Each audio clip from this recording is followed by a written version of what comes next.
வணக்கம் நண்பர்களே. அடுத்ததாக நான் சொல்லும் தலைப்பு மாட்டுப் பொங்கல்.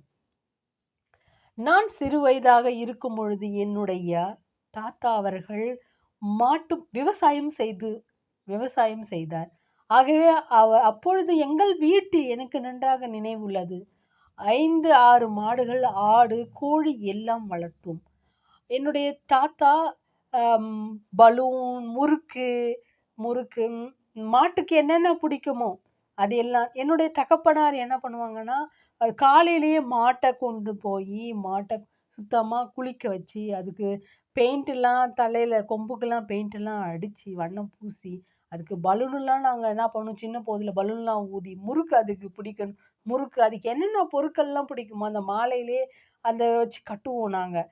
எங்கள் தாத்தா கொண்டு வருவாங்க, அவங்க கட்டி கொடுப்பாங்க, அதுக்கப்புறம் கட்டுவோம். அவ்வளவு சிறப்பாக செய்வோம். இதெல்லாம் ஏன் செய்தோம்? இதுக்குள்ளேயும் ஒரு அறிவியலும், ஒரு விவசாயமும் அடங்கியுள்ளது. விவசாயத்துக்கு மிகவும் முக்கியமானவன் யார்? காளை மாடு. காளை மாடு இல்லை என்றால் அக்காலத்தில் விவசாயம் செய்ய முடியாது. இக்காலத்தில் டிராக்டர் உள்ளது. அக்காலத்தில் காளை மாடு இல்லை என்றால் விவசாயம் செய்ய முடியாது. ஏனென்றால் அதை கொண்டுதான் நம் உழவு தொழில் செய்வோம். அதற்காக அந்த மாட்டுக்காக நாம் நன்றி செலுத்தும் திருவிழாக மாட்டுப் பொங்கலை நாம் கொண்டாடினோம். பசு பசு பசு என்று இன்றளவும் தெய்வமாக கொண்டாடப்படுகின்றது. பசு இன்றும் நமக்கு பால், நெய், தயிர் அனைத்து பொருட்களையும் தருகின்றது. அது வாழ்நாள் முழுக்க கொடுத்து கொண்டேதான் இருக்கிறது. எந்த ஒரு பிரதிபலனையும் எதிர்பார்ப்பதே இல்லை பசுக்கள்.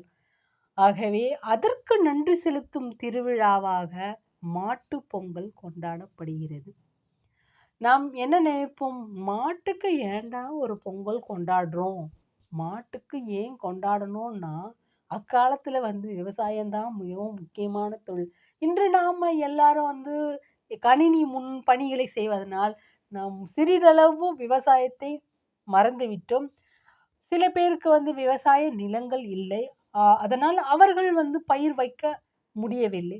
சில பேருக்கு விவசாய பயிர் வைக்கும் நிலங்கள் இருந்தாலும் விவசாயத்தில் சில காரணங்களுக்காக மறந்துவிட்டதனால், விவசாய தொழிலை மறந்துவிட்டதன் காரணமாக, அதாவது மாடு ஏன் நம்ம வளர்க்குறோம், ஏன் நம்ம மாட்டுப் பொங்கல் கொண்டாடுறோன்றதை இன்றைய காலகட்டத்தில் இருக்கிற குழந்தைகளுக்கு தெரியவில்லை. மாட்டுப் பொங்கல் என்றால் டிவியில் இன்று புது படம் போடுவாங்க, நம்ம பார்க்கலாம்.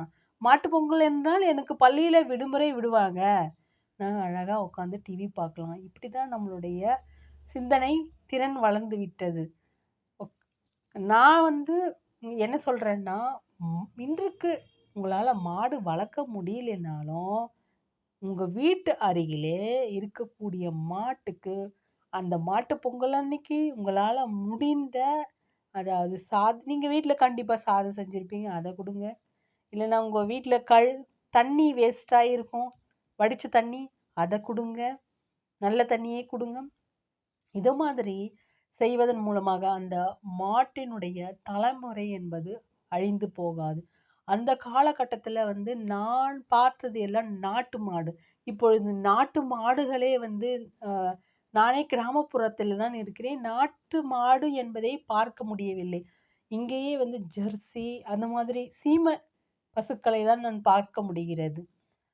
மாட்டுப் பொங்கலை கொண்டாடுங்கள், சந்தோஷமாக இருங்கள். நன்றி, வணக்கம் நண்பர்களே.